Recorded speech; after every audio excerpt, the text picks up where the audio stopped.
ದರ್ಶನ್ಗೆ ಮತ್ತೆ ಜೈಲು ವಾಸ ಮುಂದುವರೆದಿದೆ. ಇದರಿಂದ ದಾಸ ಟೆನ್ಷನ್ ಆಗಿರೋದು. ಪದೇ ಪದೇ ಕಿರಿಕ್ ಮಾಡ್ತಾ ಇದ್ದ ದರ್ಶನ್ಗೆ ವಕೀಲರು ಎಚ್ಚರಿಕೆಯೊಂದನ್ನು ಕೊಟ್ಟಿದ್ದಾರೆ.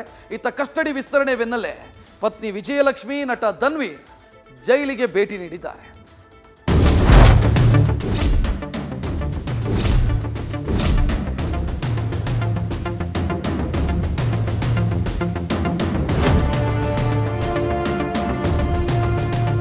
ರೇಣುಕಾ ಸ್ವಾಮಿ ಕೊಲೆ ಕೇಸ್ನಲ್ಲಿ ಜೈಲು ಸೇರಿರುವ ನಟ ದರ್ಶನ್ಗೆ ಮೇಲಿಂದ ಮೇಲೆ ಸಂಕಷ್ಟಗಳು ಎದುರಾಗ್ತಾ ಇವೆ.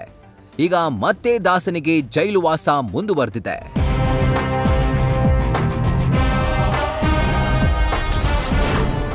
ದರ್ಶನ್ ಸೇರಿ 17 ಆರೋಪಿಗಳು ಮತ್ತೆ 14 ದಿನ ಕಸ್ಟಡಿಗೆ.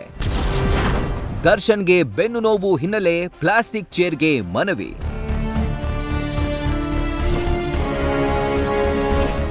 ರೇಣುಕಾ ಸ್ವಾಮಿ ಕೊಲೆ ಪ್ರಕರಣದ 17 ಆರೋಪಿಗಳನ್ನ ಮತ್ತೆ 14 ದಿನ ನ್ಯಾಯಾಂಗ ಬಂಧನ ನೀಡಿ ಬೆಂಗಳೂರಿನ 24ನೇ ಎಸಿಎಂಎಂ ನ್ಯಾಯಾಲಯ ಆದೇಶ ಹೊರಡಿಸಿದೆ. ಎಲ್ಲ ಆರೋಪಿಗಳನ್ನ ವಿಡಿಯೋ ಕಾನ್ಫರೆನ್ಸ್ ಮೂಲಕ ಜಡ್ಜ್ ಮುಂದೆ ಹಾಜರುಪಡಿಸಲಾಗಿತ್ತು. ವಿಚಾರಣೆ ನಡೆಸಿರೋ ನ್ಯಾಯಾಧೀಶರು ಎಲ್ಲರನ್ನ ಸೆಪ್ಟೆಂಬರ್ 30ರವರೆಗೆ ನ್ಯಾಯಾಂಗ ಬಂಧನಕ್ಕೆ ನೀಡಿ ಕೋರ್ಟ್ ಆದೇಶಿಸಿದೆ.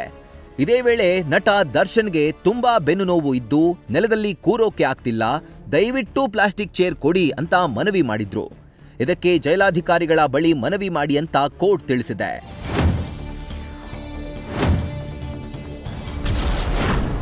ಪದೇ ಪದೇ ಕಿರಿಕ್ ಮಾಡ್ತಿದ್ದ ದರ್ಶನ್ಗೆ ವಕೀಲರ ಎಚ್ಚರಿಕೆ. ಇನ್ನು ಬಳ್ಳಾರಿ ಸೆಂಟ್ರಲ್ ಜೈಲಲ್ಲಿರೋ ದರ್ಶನ್ಗೆ ವಕೀಲರು ಪತ್ರ ನೀಡಿದ್ದಾರೆ. ಮಾಧ್ಯಮಗಳ ಕ್ಯಾಮೆರಾ ಕಂಡು ದುರ್ನಡತೆ ತೋರಿದ್ದಕ್ಕೆ, ಟಿವಿಗಾಗಿ ಜೈಲು ಸಿಬ್ಬಂದಿ ಹಾಗೂ ಜೈಲಾಧಿಕಾರಿಗಳ ಜೊತೆಗೂ ಕಿರಿಕ್ ಮಾಡ್ತಿರೋದಕ್ಕೆ ಕಿವಿಮಾತು ಹೇಳಿದ್ದಾರೆ. ಜೈಲಲ್ಲಿ ಕಾಂಟ್ರೋವರ್ಸಿ ಮಾಡ್ಕೋಬೇಡಿ ಎಂದು ವಕೀಲರು ಪತ್ರ ಬರೆದಿದ್ದಾರೆ. ಒಂದ್ ವೇಳೆ ಹೀಗೆ ಕಿರಿಕ್ ಮಾಡ್ಕೊಂಡ್ರೆ ಬೇಲ್ಗೆ ಸಮಸ್ಯೆ ಆಗುತ್ತೆ, ಕಾನೂನು ಹೋರಾಟಕ್ಕೆ ತೊಡಕಾಗುತ್ತೆ ಅಂತ ಎಚ್ಚರಿಸಿದ್ದಾರೆ. ಬಳ್ಳಾರಿ ಜೈಲಲ್ಲಿ 4ನೇ ಬಾರಿ ದರ್ಶನ್ ಭೇಟಿಯಾದ ವಿಜಯಲಕ್ಷ್ಮಿ. ಮೊನ್ನೆಯಷ್ಟೇ ಬಳ್ಳಾರಿ ಜೈಲಲ್ಲಿ ಪತಿಯನ್ನ ಭೇಟಿಯಾಗಿ ಡ್ರೈ ಫ್ರೂಟ್ಸ್, ದೇವಿಯ ಪ್ರಸಾದ ನೀಡಿದ್ದ ವಿಜಯಲಕ್ಷ್ಮಿ ಇಂದು ಮತ್ತೆ ದರ್ಶನ್ ಭೇಟಿಯಾಗಿದ್ದಾರೆ. ದಾಸ ಬಳ್ಳಾರಿ ಜೈಲಿಗೆ ಶಿಫ್ಟ್ ಆದ್ಮೇಲೆ 4ನೇ ಬಾರಿಗೆ ಭೇಟಿ ಮಾಡಿದ್ದಾರೆ. 7ನೇ ಬಾರಿ ನ್ಯಾಯಾಂಗ ಬಂಧನ ವಿಧಿಸಿದ ಹಿನ್ನೆಲೆ ವಿಜಯಲಕ್ಷ್ಮಿ ಭೇಟಿ ನೀಡಿದ್ದಾರೆ. ದರ್ಶನ್ ಸೆಲ್ಗೆ 32 ಇಂಚಿನ ಟಿವಿ ಅಳವಡಿಸಲು ನಿರ್ಧಾರ.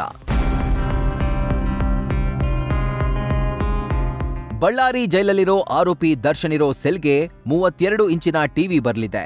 ಈ ಹಿಂದೆ ಕೊಟ್ಟಿದ್ದ ಟಿವಿಯಲ್ಲಿ ಸೌಂಡ್ ಬರ್ತಿಲ್ಲ, ಸ್ಕ್ರೀನ್ ಸರಿಯಾಗಿಲ್ಲ ಅಂತ ದರ್ಶನ್ ದೂರಿದ್ರು. ಟಿವಿ ವಿಚಾರವಾಗಿ ಜೈಲು ಸಿಬ್ಬಂದಿ ಹಾಗೂ ಅಧಿಕಾರಿಗಳಿಗೆ ಪದೇ ಪದೇ ಕಿರಿಕಿರಿ ಕೂಡ ಮಾಡ್ತಿದ್ರು. ಹೀಗಾಗಿ ಮತ್ತೊಮ್ಮೆ ಟಿವಿಯನ್ನ ರಿಪೇರಿ ಮಾಡಿಸಿರುವ ಜೈಲಾಧಿಕಾರಿಗಳು ದರ್ಶನ್ ಇರೋ ಸೆಲ್ಗೆ ಟಿವಿ ಅಳವಡಿಸಲಿದ್ದಾರೆ. ಒಟ್ಟಾರೆ ಪದೇ ಪದೇ ಕೋರ್ಟ್ ಅವಧಿ ವಿಸ್ತರಣೆ ಮಾಡ್ತಿರುವ ಹಿನ್ನೆಲೆ ದರ್ಶನ್ ಟೆನ್ಷನ್ನಲ್ಲಿದ್ದಾರೆ.